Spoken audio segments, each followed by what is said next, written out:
pati, tāds mūzikas instruments, tikai citā izpildījumā. Tur ir rozā. 3 punkti.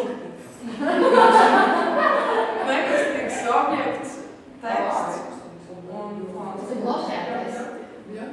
Bloķētais. Kas te ir?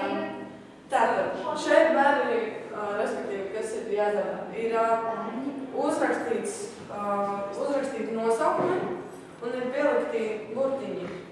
Protams, pirmais, tā kā, ir viņi apskatā tos instrumentus, bet šie burtiņi ir jauktā secībā, viņiem ir jāpārnes, piemēram, tā mums ir kokla, un tā katrs ir jāpievieno attēlī.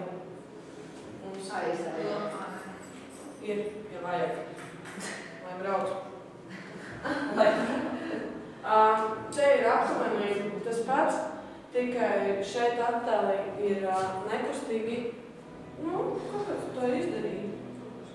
Attēli ir nekustīgi, bet ir jāpaņem kāds no tekstiem un jāvelk attiecīgajai. Piemēram, šī te izvārdu. Nākamais. Te vienkārši tiek... Bet viņam vajadzēja vienkārši ielīdot, vai ne?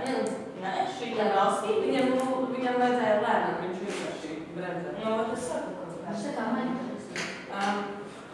Tur tika pastāstīts par instrumentiem, tad te ir arī dažādi attēli.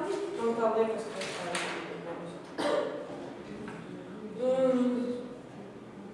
nē, tā gan nav domāts, jo šeit, respektīvi, mēs apskatāmies instrumentus un tiek uzdots jautājums, vai viņi atpazīst šos instrumentus vai kāds zina nosaukumus.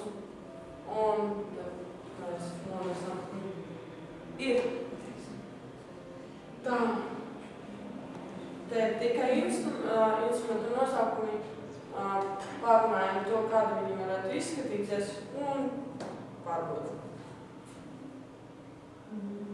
šīs labs. Tas ir būrītis. Būcīka tad tam iedvāra.